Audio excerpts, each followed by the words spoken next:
Hey, it's MK, and I am here with another Stretch the Sketch using my Kit Conspiracy kit, and this is the sketch that we will be lifting by Anna Castro. I have some tissue paper that is from Tim Holtz, and I think it's called Topography, but I'm not entirely sure what it's called, but it has got this amazing print to it. So I have, it's just one of my favorites and I'm hoarding it. So I pick and choose which layouts to use it on. I also divvied up my supplies so that way I had the exact same on one side as I want on the other side.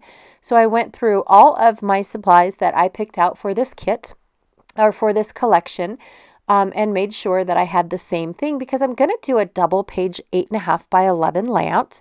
So each page will be 8.5 by 11, if that made any sense. I've got two photos for each page. One is of my younger son and the other one is of my middle son. I have one of me and I have one of my oldest son as well, but this one is just my youngest and my middle for right now. And I'm not exactly going to be doing a double page. I'm going to be doing a mirrored page because both of these layouts are actually going to go in the same page protector. It's a front and a back of a page protector. And I thought that I would just make the two layouts identical. And I really liked the idea of that. However, I'm going to put my youngest sons down in the bottom corner, like Anna's little cluster that she has, and my middle son will be up in the upper right corner. So they're not exactly be the same, but close enough. So I'm going to apply this tissue paper using some opaque texture paste and just go ahead and glue it down like Mod Podge and make sure that it stays and it dries beautifully. And the reason why I picked clear is because I wanted to be able to see the plaid print behind the number print. So I wanted it to look like I stamped on it as opposed to put some tissue paper on.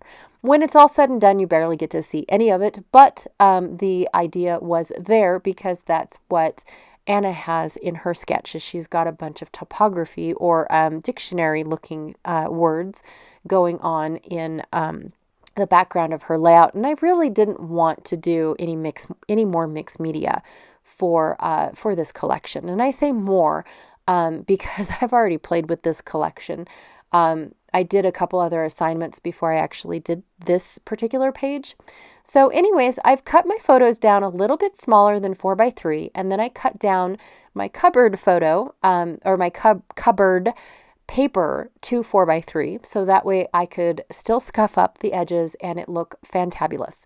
And now I'm just going to build the pages mirrored for mirrored. So I put the film strip in, I'm going to put the frame in, I'm going to put this book paper, torn off book paper in, and I'm going to do the exact same thing to my other son's page, except that it's going to be the opposite, being down at the bottom. I really did like this twine going around both of the photos, and it looks like it's actually attached to the film strip because it's the exact same height as the film strip. So I really did like that. However, my son's photo up at the top, it's a picture of him in action throwing the axe. And then the picture that is on the right is where the axe landed. And when I put the twine down, I remembered that it was there when I put the two photos together, so I didn't overlap the axe. But I forgot when I put the twine down, and when I actually glue it down, I glue it right on top of the axe. And so I left in the fix for that once I get there, but I have to get there first. So I went ahead and I started with gluing everything down on my left page, just because I felt like I was going to town with his, and I felt like it was getting to the point where I needed to start gluing everything together and getting it to stay so I can start putting on the final touches. Now, I love building a layout like this because of the fact that I am able to see what it all looks like, and then it becomes layering pieces. So I've got the initial look of the layout, And then I add all of the little bits and all of the tinier elements and stuff. And I tuck it in here, I overlap it there. And 9 times out of 10, what you put on initially is barely seen. Like you only get to see the peak of it, or you only get to see the tip of it, or which peak and tip I think are the same things. But yeah, it's one of the elements of layering, and I think that it works really well. Even though I do end up using a lot of elements from this collection or from this garage kit that I had put together using a bunch of 49 and Market stuff as well.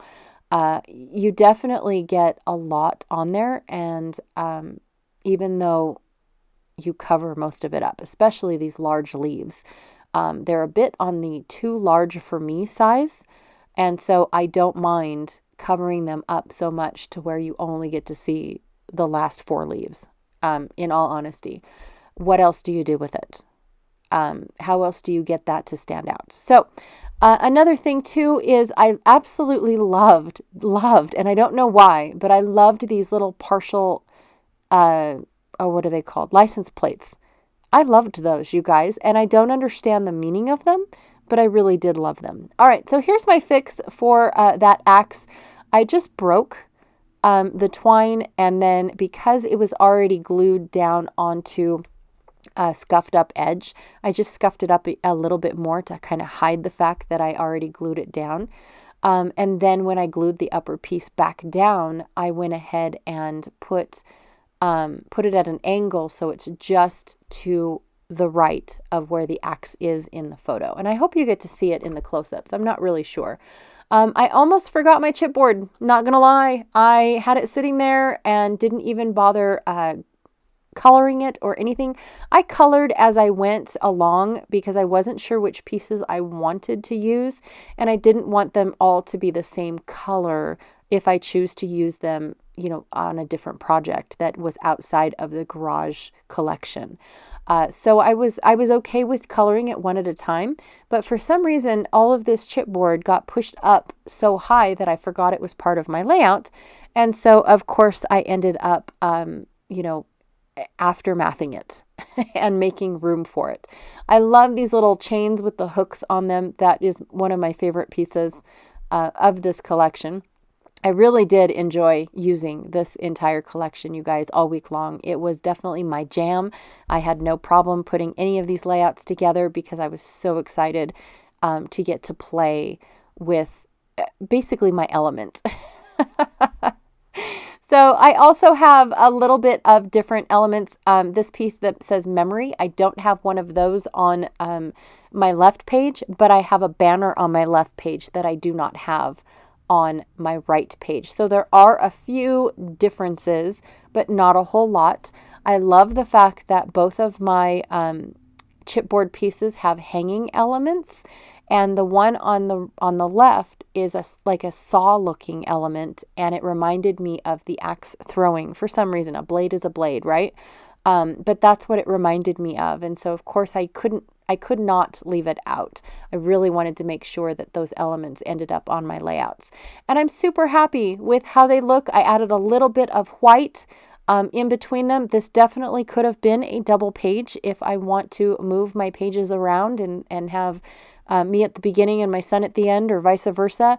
I definitely could move these around if I wanted to, but I really intended them to be their own pages. And I loved it. I really did. I have just enough of this collection to finish off these sets of photos. So maybe I will bring those back. And you can see them, but not this week because I have other layouts planned. So anyways, thank you so much for hanging out with me today. I really, truly appreciated it. Be sure to check out everyone else that is playing along with Stretch the Sketch. Stretch the Sketch is where we take a layout that is 12 by 12 and we either stretch it across a 2-page layout or a 2.5-page layout, which I have done, or shrink it down all the way to a card or tag. It is a super fun challenge for sure. It definitely gives you another outlook to sketches when it comes to just seeing them as they are. It definitely opens up your brain and leads you into a new one. So anyways, I want to thank you so much for hanging out with me today. Be sure to check out everyone else down below, and I will check you all later. If you're interested in seeing a couple more videos from Stretch the Sketch, here are 2 for you today, and I will check y'all later. Bye!